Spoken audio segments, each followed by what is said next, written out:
자, 우리 속담 중에 들어갈 때 다르고 나올 때 다르다. 뭐 그런 말 들어봤죠. 그리고 화장실. 들어갈 때 마음 다르고 나올 때 마음 다르다. 그리고 또 옛 속담 중에 또 그런 말도 있어요. 급할 때는 부처님, 한가할 때는 중놈이라는 말도 있어요. 이런 속담들이 전부 다 오늘 본문과 상당히 좀 잘 맞는 속담들이에요. 성경에 보면은 오늘 이제 본문을 보면은 10가지 재앙이 있는데 그 중에서 파라오나 이집트인들한테 좀 생소한 재앙들도 많이 있었고, 그리고 상당히 큰 두려움을 일으킬 만한 재앙들이 좀 있었어요. 그 중에 대표적으로 제가 3가지를 한번 생각해 봤는데, 물론 나일강 피로 된 것도 좀 충격적이었겠지만 어쨌든 물은 흐르니까 그 피로 된 물은 어쨌든 지나가서 나중에 안 보였을 거예요. 근데 이제 이집트 입장에서 우박은 특히 엄청 생소한 재앙이었어요. 7번째 재앙이 우박. 여러분도 아시다시피 이집트는 엄청 사막 기후, 건조한 기후, 비가 잘 내리지 않는 지역이에요. 거기에서 우박은 엄청 많이 생소한 일이었을 거예요. 우박 본 적도 없을 거예요. 그리고 이집트는 하늘의 여신인 누트를 섬기고 있었고 태양의 신인 라를 섬기고 있었어요. 제가 저번에 첫 번째 이제 10가지 재앙 설교할 때 말한 것처럼 하나님의 이 재앙은 신들을 심판하는 것이라고 했죠. 우리나라의 신들이 자기들을 잘 지켜주고 있다. 그리고 그 중에 최고의 신 라, 그리고 누트, 기후를 담당하는 그런 신들 우리를 지키고 있을 것이다 라고 믿고 있었어요. 그러던 중에 이제 모세가 우박과 번개가 내릴 것이다 라고 말했고 실제로 우박과 번개가 내렸어요. 그 이집트 우리한테는 이것들이 그냥 그러는갑다 라고 생각할 수 있겠는데 이 당시 파라오나 이집트 사람들 입장에서는 어쩌면 낭생 처음 본 걸 수도 있어요. 우박이 그렇게 막 우르르 떨어지는 게 막 다 키워놓은 채소랑 논밭을 다 뒤집어 놓고 뭐 어린아이나 노인이나 뭐 작은 가축들은 그거에 맞아서 많이 죽었을 거예요. 뿐만 아니라 번개까지 치니까 파라오는 엄청 두려웠어요. 이렇게 지금도 뭐 그러는 나라가 좀 있겠지만은 이상 기후 현상, 특히 하늘에 막 번개가 치고 막 엄청난 우박이 떨어지고 그런 것은 하늘의 심판으로 이 당시 더 많이 그렇게 생각했단 말이에요. 파라오는 너무 무서운 거예요. 막 난생 처음 본 적도 없는, 한 번도 본 적 없는 우박이 엄청나게 큰 우박들이 막 떨어져 사람을 죽이고 가축을 죽이고 논밭을 뒤집어 놓고 심지어 막 불까지 번쩍번쩍이면서 내려오니까 자기가 막 죽을 것만 같은 거야. 너무 무서워. 막 심장이 벌렁벌렁거리고 내가 지금까지 지은 죄들이 막 떠오르면서 막 회개가 터져 나오는 거예요. 그래서 여기 보면은 바로가 사람을 보내어 모세와 아론을 불러 그들에게 이르되 이번은 내가 범죄하였노라. 여호와는 의로우시고 나와 나의 백성은 악하도다. 그리고 말하기를 너희를 내가 보내겠다. 너희가 다시는 여기 머물지 않겠다. 라고 고백을 해요. 사실 파라오의 이런 고백은 아마 처음 있는 고백이었을 것 같아요. 왜냐하면 파라오는 당시 이제 신의 대리자, 신의 임재였거든요. 언제나 파라오는 근엄하고 위험 있고 최고의 권력을 지닌 그런 파라오였어요. 근데 내가 범죄하였다. 내가 악하고 나의 백성들이 악하다. 당신들 떠나십시오 라고 처음 고백하는 거예요. 자, 제가 처음 PPT 한번 떠볼게요.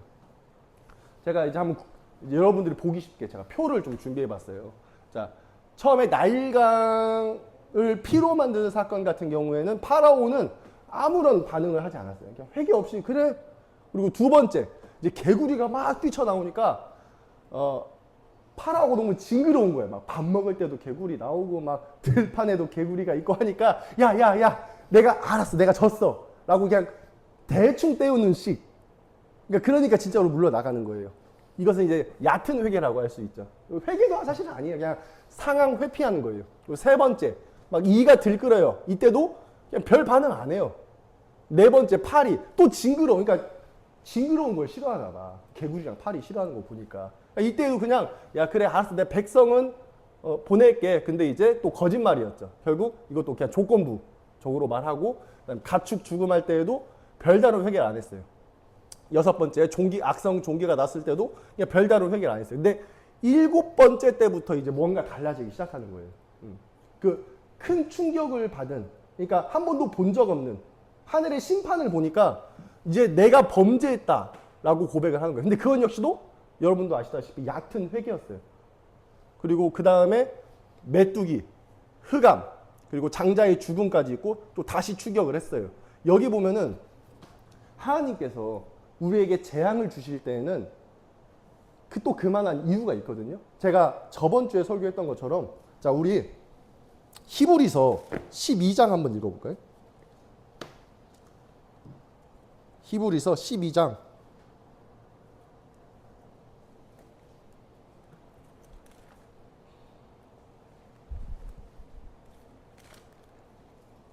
자 히브리서 12장 5절부터 우리 8절까지 한번 같이 읽어볼게요. 시작. 또 아들에게 권하는 것 같이 너희에게 권면하신 말씀도 잊었도다. 일러스되 내 아들아 주의 징계하심을 경히 여기지 말며 그에게 꾸지람을 받을 때에 낙심하지 말라. 주께서 그 사랑하시는 자를 징계하시고 그가 받아들이시는 아들마다 채찍질하심이라 하였으니 너희가 참음은 징계를 받기 위함이라. 하나님이 아들과 같이 너희를 대우하시나니 어찌 아버지가 징계하시지 않는 아들이 있으리요. 징계는 다 받는 것이거늘 너희에게 없으면 사생자요 친아들이 아니니라. 자, 하나님은 우리를 징계하신다 했어요.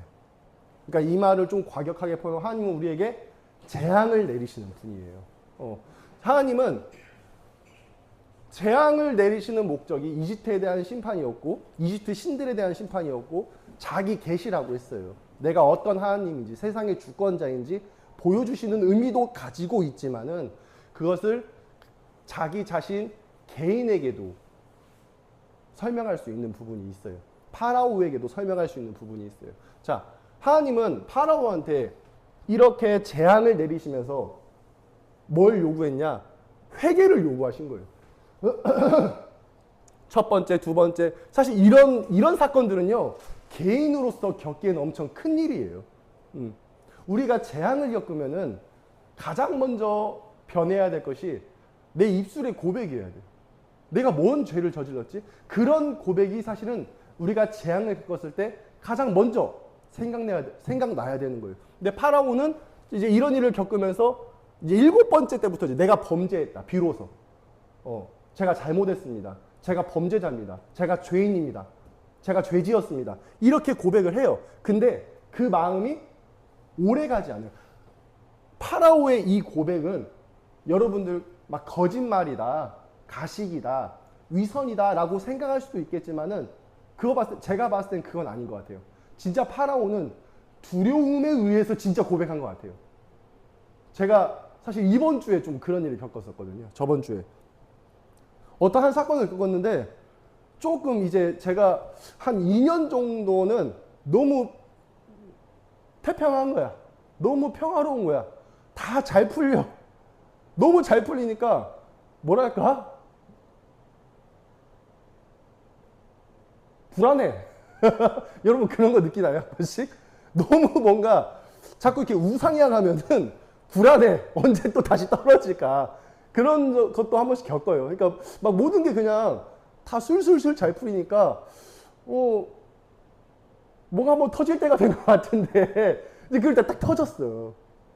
그러니까 몇 년 만에 그게 딱 터지니까 죄에 대한 고백이 터져 나와요. 그냥 저절로. 밤에 잠이 안 와. 밤에 잠을 못 잤어 진짜. 심지어 자다가 깼어. 악몽 때문에.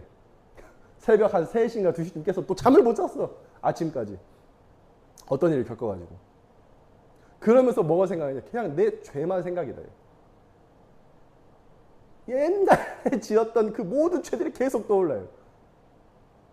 그리고 뿐만 아니라 내가 마음속으로 지은 모든 죄들, 내가 소홀했던, 하나님 앞에 소홀했던 그 모든 죄들, 여러분들이 뭐 어떤 행동을 해야만 죄가 아니에요.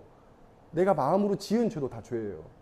내가 누군가를 미워하고 하나님을 제대로 섬기지 못하는, 내가 마음으로 무언가를 욕심내고 하나님을 의지하지 않는, 세상 것들을 의지하는 그 모든 게 다 죄란 말이에요. 그것들이 자꾸 떠오르면서 막 터져 나와요. 그 순간은 그게 거짓이다, 가식이다 라고 생각할 수가 없어요. 진짜 진심이에요. 막 내가 내 목에 칼이 들어와 가지고 내가 곧 죽을 것 같아 가지고 내가 배를 타고 가는데 파도의 풍랑과 막 그런 걸 겪을 때에는 하나님께 기도하는 거예요. 제가 죄를 지었사오니 저를 살려만 주신다면 제가 하나님 잘 섬길게요. 우리 그런 적 많잖아요. 하나님 저 이 일만 해결해 주시면은 저 진짜 신앙 잘할게요. 하나님 저 이것만 해결해 주시면은 진짜 하나님 열심히 잘 믿을게요. 그런 고백 많이 한단 말이에요. 저도 그랬고 파라오도 그랬어요. 제가 범죄했어요. 이런 고백 할 일이 없어요. 진실이 아니면 안 나와, 이런 고백은. 나와 내 백성들까지라고 말했어요. 이런 고백을 했어요. 근데 참 사람이 간사해. 저 역시도 이렇게 고백을 해놓고 밤새 이렇게 기도하면서 고백해놓고 이 일이 해결됐어. 진짜 기도하니까 그 다음 날에 해결됐어. 전 이게 몇 개월 갈 줄 알았어요. 근데 하루 만에 해결됐어요. 너무 감사한 거야. 근데 그게 딱 하루 갔어. 그 다음 날 자고 일어나니까 다시 마음에서 뭔가 일종의 아쉬움이 올라와요. 뭔가 어떤 후회스러움. 뭔가 내가 하나님께 고백했던 것들이 뭐 그런 지키지 못하는 그런 마음들. 이 올라왔단 말이에요. 파라오도 그랬을 거예요. 파라오도 너무 하나님의 그 심판이 임박하니까 우박이 막 떨어지면서 번개치면서 이 번개불이 자기를 죽일 것 같이 내 집 마당에 막 떨어지니까 얼마나 무섭겠어요. 하나님 저 용서해 주세요. 잘못했습니다. 라고 고백했다가 이 우박이 그치고 번개불이 그치니까 다시 야 그건 안 될 것 같아. 그러니까 한마디로 조건을 걸어요. 파라오가 말합니다. 야 내가 메뚜기 때 재앙 때 야 내가 너희들 보내줄게. 근데 어린애들은 놓고 가. 라고. 그러니까 본인도 어느 정도 수그려 들었어요. 근데 그게 조건부인 거예요. 어린애들은 놓고 가라. 그러니까 이건 뭐예요? 완전한 회개가 아니에요. 일종의 미련, 일종의 그 협상의 여지를 아직 남긴 거예요. 자기가 범죄했다고 고백해놓고서는 협상의 여지를 남긴 거예요. 너희들 아이들을 놓고 가. 근데 이 메뚜기 때 재앙도 어마무시한 재앙이에요. 그래서 다시 또 이제 흑암의 재앙이 온 뒤에는 뭐라고 하냐면 야 알았어. 너희 어린이 데리고 가. 대신에 재산은 놓고 가. 소랑 양이랑 그런 것들은 다 놓고 가. 라고 말해요. 근데 그건 역시도 받아들여지지 않죠. 그러니까 지금 처음 때 보면 여기는 지금 엄청 많이 내려온 거예요. 파라오 입장에서는. 그러니까 어느 정도의 회개가 있었고 어느 정도의 이런 참 교육이 있은 뒤에 마지막 타협점. 야, 네 돈은 놓고 가 이거예요. 내가 너희의 인력 그런 거 다 포기할 테니까 돈만 놓고 가. 라고 말하는 거예요. 역시 그것도 거부당해요. 그리고 나서 장자까지 죽고 나서야 완전히 다 보내주죠. 파라오는 이때 엄청난 후회를 했을 거예요. 당연히 심판받고 나서 이제 뭐가 남는 게 없으니까. 근데 그러고 나서도 어떻게 해요? 다시 추격해요. 그리고 최종 심판을 받았고 여기 뭐라 써있어요? 회개 기회를 완전히 상실해요. 제가 저저번 주에도 말했다시피 하나님 우리한테 오래 참으시고 인내하시면서 재앙을 내리셔요. 그 재앙은 여러분 우리를 살리시기 위해서예요. 우리가 그만 히브리서 12장 읽은 것처럼 아들이기 때문에 우리를 치시는 거예요. 만약에 우리가 재앙을 겪지 못하면은 우리는 내가 잘하는 줄 안단 말이에요. 내가 그냥 죄가 없는 줄 알아요. 복만 내리니까. 우리 아이들 키울 때도 그렇게 키우면 애들 배려요. 애들 키울 때 다 사주고 다 먹여주고 오냐오냐 해주면 애들 배린다고요. 안 된 건 아니라고 체벌도 하고 혼내기도 하고 그렇게 해야 애기들이 깨닫는 거야. 물론 우리가 체벌하지 않아도 아이 나름대로 어떤 재앙과 고난과 시련이 있어서 그 안에서 또 깨달을 수도 있는 것이고, 하나님께서 이렇게 많은 재앙을 줬는데도 깨닫지 못했을 때 결국에는 살아있는 상태에서 심판을 받는 거예요. 회개의 기회가 완전히 상실된 거예요. 이미 해볼 걸 다 해보고 나서도 그래도 회개 안 했다? 그럼 그 회개의 기회를 완전히 상실한 거예요. 우리는 회개할 때 얕은 회개에 머무르면 안 돼요. 감정적이고 일시적인 회개에 머무르면 안 돼요. 저도 이번에 느꼈어요.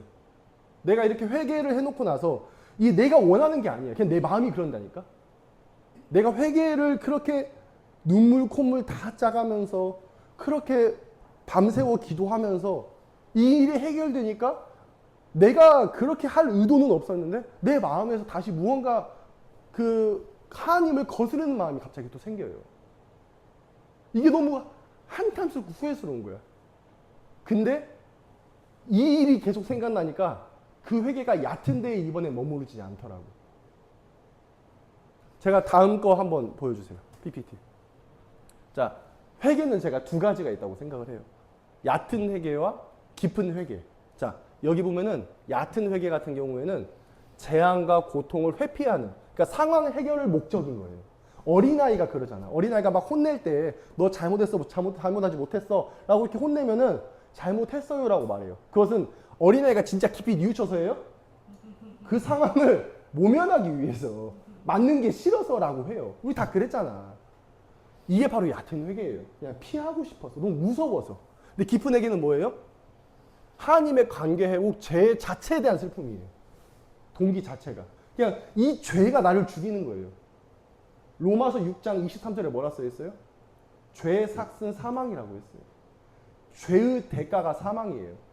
죄의 결과가 지옥 형벌이란 말이에요. 이거는 그 누구도 면제받을 수 없고 그 누구도 피할 수 없는 거예요. 그러니까 죄 지은 자는 모두 죄의 대가를 치러야 돼. 그것은 사망, 곧 지옥 형벌 심판인 거예요. 죄 자체에 대한 슬픔, 내가 이 죄가 하나님과 나의 관계를 완전히 단절시킨단 말이에요. 이사야서 59장 2절에 뭐라고 써 있어요? 사람과 하나님 사이를 가르는 것이 죄라고 되어 있어요. 죄 자체가 하나님과 나의 관계를 단절시켜요. 그리고 고백은 또 이래요. 이때는 입술로만 하고 또 상황에 따라 변하기도 해요. 근데 깊은 회개는 진심 어린 고백 플러스 변함없는 인정이에요. 끊임없이 인정하는 거예요. 내가 지금은 급하니까 내가 죄가 있다는 걸 인정하는 게 아니에요. 시간이 지나서 나에게 계속 죄가 있다고 인정하는 것. 이것이 바로 깊은 회개예요. 그 행동은 자, 재앙이 그치면 원래대로 돌아가요. 파라오처럼.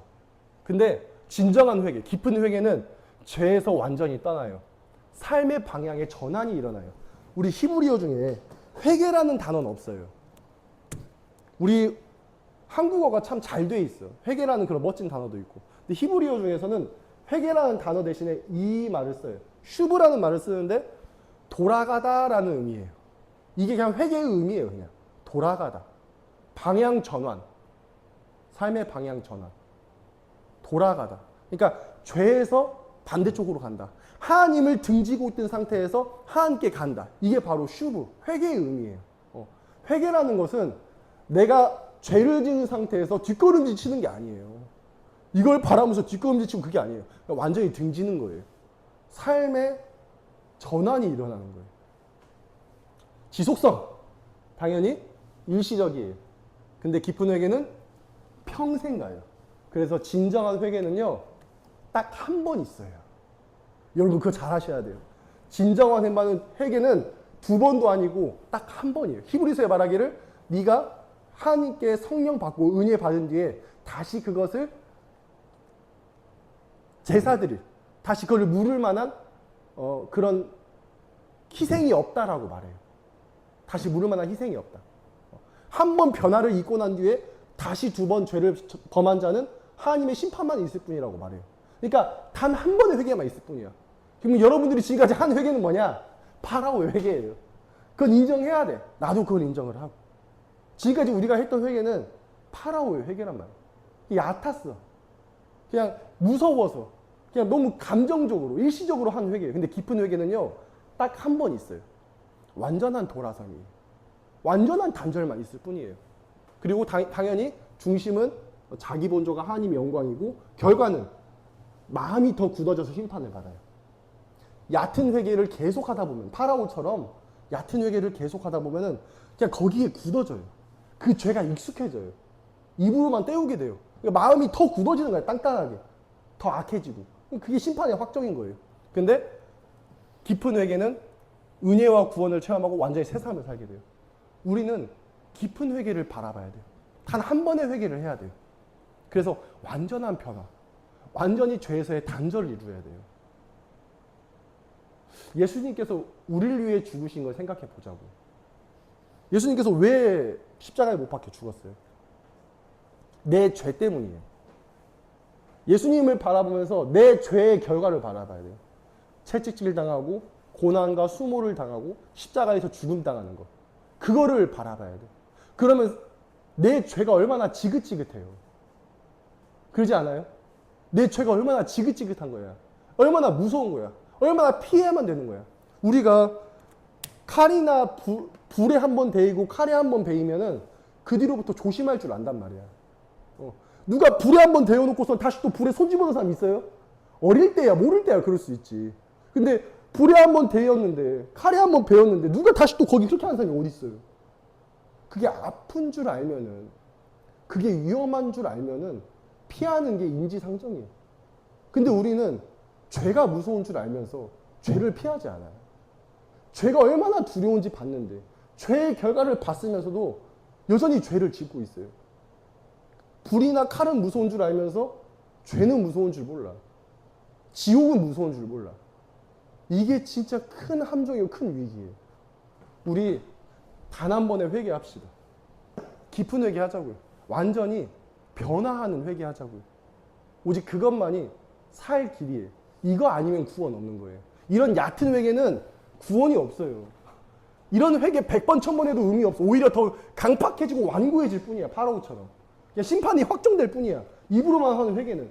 우리 재앙 당했을 때, 여러분들한테 고난이 임박했을 때 깊은 회개를 하자고요. 진짜 나에게 어떤 죄가 있는지 깊이 고백하고 그 죄에서 완전히 단절하자고. 나를 죄로 이끄는 그 모든 것들 쳐다보지도 말고 그냥 완전히 끊어버리자고.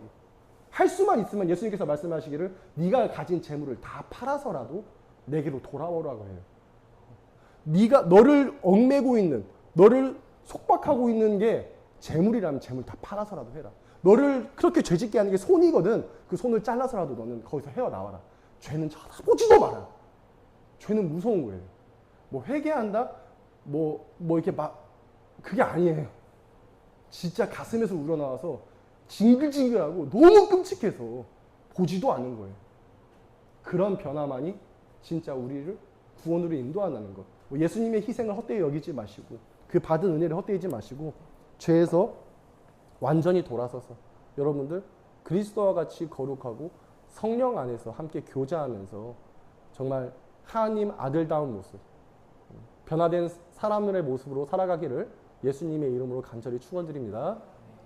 하나님 아버지, 오늘 말씀을 통하여서 저희 죄가 얼마나 무시무시한지, 저희가 얼마나 완고하고 강팍한지를 오늘 배울 수 있었습니다.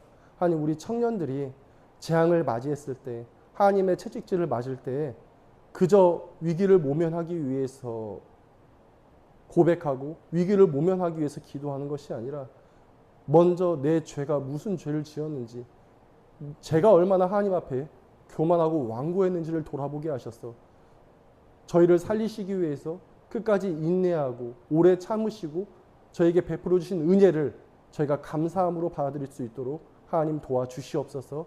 불평 불만을 먼저 하는 것이 아니라 항상 하나님의 은혜와 도우심을 감사하며 살아갈 수 있는 우리 인피 제일교회 청년들이 다 될 수 있도록 도와주옵시기를 간절히 바라올 때에 사랑의 본체 되신 예수님의 이름으로 기도드립니다.